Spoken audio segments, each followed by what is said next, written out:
Praise lord. దేవుని పరిశుద్ధ నామానికి మహిమ కలుగును గాక. ప్రస్తుతం నేను 20వ శతాబ్దానికి చెందినటువంటి జాన్ సుంగ్ అనే దైవజనుని యొక్క జీవిత చరిత్రను చదువుతూ ఉన్నాను. ఈయన యొక్క సేవా పరిచర్యలో జరిగిన ఒక సంఘటన తెలియజేయడానికి ఇష్టపడుతున్నాను. ఈయన అనేక ప్రాంతాల్లో విరివిగా వాడబడుతున్నటువంటి ఆ క్రమంలో జపాన్ దేశానికి వాక్య పరిచర్య కొరకు ఆహ్వానించబడ్డాడు. అక్కడ వాక్యాన్ని బోధిస్తూ ఉంటే అనేకులు ఆసక్తిగా వింటున్నారు. అంత గొప్ప జనసమూహంలో ఆ దైవజనుడు దైవికమైనటువంటి ఆవేశంతో బోధిస్తూ పరిశుద్ధాత్మ సహాయంతో మాట్లాడుతూ ఉన్నప్పుడు ఒక వ్యక్తికి వెళ్ళి సూటిగా చూయించి, వేషధారి నువ్వు మారు మనసు పొందు అని చెప్పగానే ఆ సభలో ఉన్న వాళ్ళందరూ కూడా ఆశ్చర్యపోతారు, ఒక రకంగా భయపడతారు. ఆ వ్యక్తి కూడా భయపడ్డాడు. అమ్మో, ఇతడు నా జీవితం అంతా చెప్పేస్తాడేమో, నన్ను వేషధారి అని పిలుస్తున్నాడు అని చెప్పేసేసి చాలా భయపడ్డాడు. ఇంతకు ఆయన ఎవరు అంటే, ఆ జపాన్ దేశంలో ఏ సంఘస్థులు ఆ యొక్క కూడికలను ఏర్పాటు చేసుకున్నారో ఆ సంఘానికి సంఘ పెద్ద.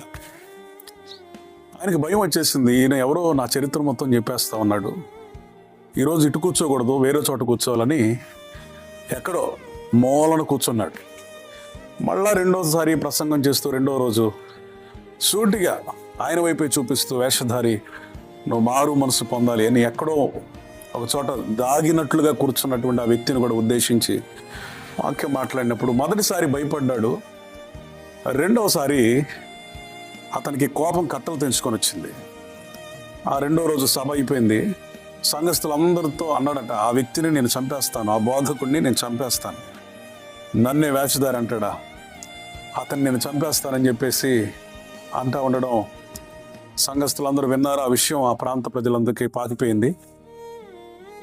రెండో రోజు కూడిక అయిపోయింది. మూడో రోజు సాయంత్రం కూడా కూడిక జరగాలి.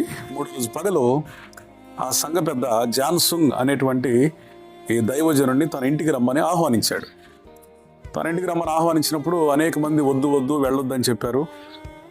అతను నువ్వు గనక వెళితే అతను ఖచ్చితంగా నిన్ను చంపేస్తాడు, వెళ్ళొద్దు, అతని గురించి మాకు తెలుసు, వద్దని అనేక మంది అభ్యంతరాన్ని తెలియజేశారంట. కానీ ఆత్మచేత నింపబడిన ఈ వ్యక్తి అతన్ని గురించిన వినిన ఆ మాటలకి భయపడకుండా తన ఇంటికి వెళ్ళడానికి ఇష్టపడ్డాడు.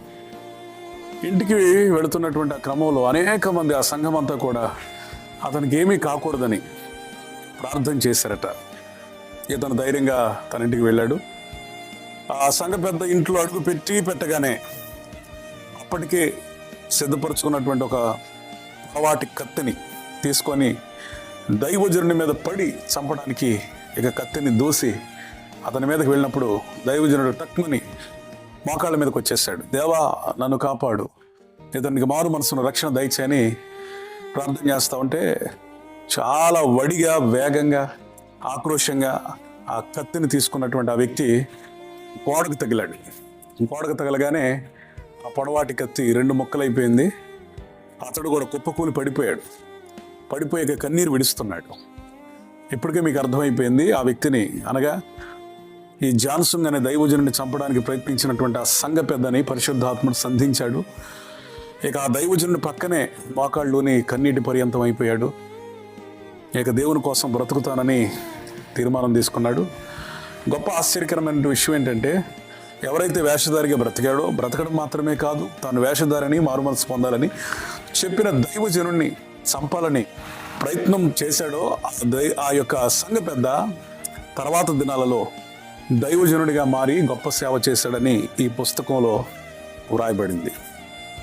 దీన్ని బట్టి మనం అర్థం చేసుకోవాల్సినటువంటి విషయం ఏంటంటే, ఓ సేవకుడా, నీ జీవితంలో ఎన్ని ప్రతికూలతలు ఉన్నా, నీ సేవలో ఎన్ని వ్యతిరేకతలు ఉన్నా, సత్యాన్ని సత్యంగా చెప్పే నీకు ఎంతమంది విరోధులుగా ఉన్నా, అవసరమైతే చంపాలని ప్రయత్నించినా నీ తలలో వెంట్రుక కూడా దేవునికి తెలియకుండా రాలదు అనే సంగతిని జ్ఞాపకం చేసుకో.